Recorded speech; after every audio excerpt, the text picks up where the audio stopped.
Hello guys, आप सब जानते ही हैं कि मेरा नाम है ओपू और आज का मेरी ब्लॉग बहुत ही ज्यादा खास बनने वाला है। आज सावन का पावन सोमवार है, इसलिए मैंने भगवान शिव जी के मंदिर पर जलाभिषेक करने गई थी।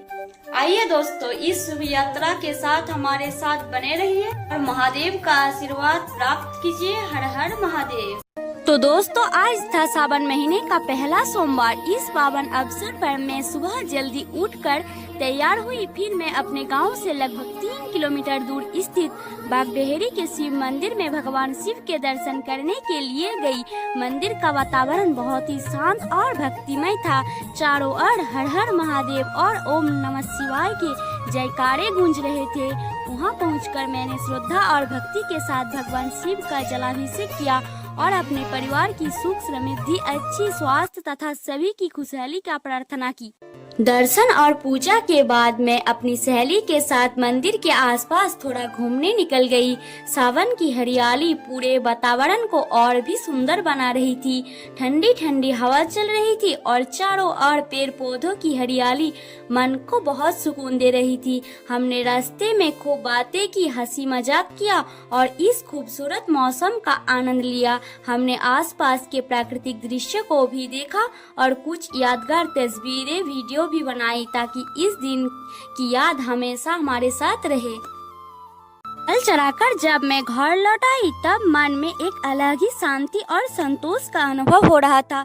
भगवान शिव का आशीर्वाद लेकर घर पहुंची तो सबसे पहले मम्मी के साथ रसोई में उनका हाथ बटाने लगी। मुझे लगता है कि पूजा के बाद परिवार की सेवा करना भी एक तरह का पूजा ही है। सबसे पहले हमने ताजी सब्जियों को धोकर बारीकी काटी, फिर कढ़ाई में तेल गरम किया, उसमें जीरा, प्याज, लहसुन और मसाले का तड़का लगाया। मसाले की भनी भनी खुशबू पूरे घर में फैल गई। इसके बाद सब्जियों को डालकर धीमी आंच पर अच्छी तरह पकाया जिससे उनका स्वाद और भी बढ़ जाए। जब सब्जी पूरी तरह बनके तैयार हो रही थी तब उनका खुशबू पूरे घर में फैल गई थी। सब्जी बनाने के बाद ही मैंने बालों को अच्छे से ठीक कर लिया, फिर कुछ अच्छी चीजें खा लिया। उसके बाद ही मैं तो आज चावल नहीं खाऊंगी, इसलिए मैंने चीनी का छोटा छोटा पराठा बना लिया और इस पराठे का खुशबू बहुत ही अच्छी आ रही थी। अब मैं ताजे अंडे को एक एक करके कटोरी में फोड़ रही हूँ, उनकी गुणवत्ता भी देख सकूँ। इसके बाद तावे में थोड़ा सा तेल गरम किया। तेल गरम होते ही सावधानी से अंडे को डाल दिया। अब उसमें स्वाद अनुसार नमक, हल्दी, लाल मिर्च और थोड़ा सा काली मिर्च पाउडर डाल दिया। मसाले की खुशबू और अंडे की सुनहरी परत इसे और भी स्वादिष्ट बना देती है।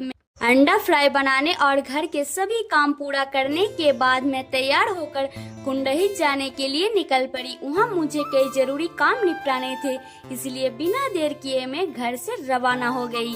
रास्ते में वातावरण बहुत ही अच्छा था और सफर भी काफी सुहाना लग रहा था।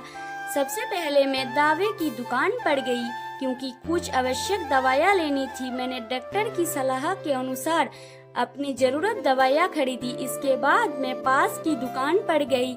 मुझे बहुत ही ज्यादा भूख लगी थी। वहाँ जाकर मैंने देखा सब के सब सारे मिठाइयाँ थी।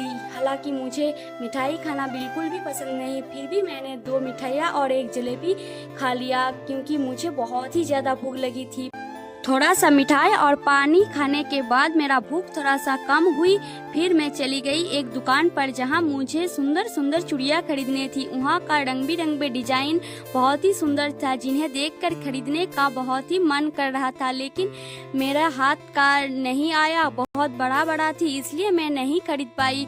वहां से उदासी होकर निकल पड़ी। फिर एक फलों की दुकान पर पहुंची। वहां ताजी केले, आम और अनार बहुत ही सुंदर ढंग से सजे हुए थे।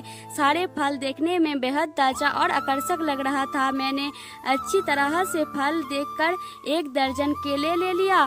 दुकानदार को पैसे देने के बाद मैं अपनी बाकी चीजें लेकर घर की ओर वापस चल पड़ी। इस तरह आज के सभी जरूरी काम आराम से पूरा हो गया। घर लौटते समय मन में बहुत ही संतोष था कि दिन का हर काम समय पर पूरा हो गया। अब घर पहुंचकर आगे की तैयारी उम्मीद है आपको सावन सोमवार का यह ब्लॉग पसंद आया होगा।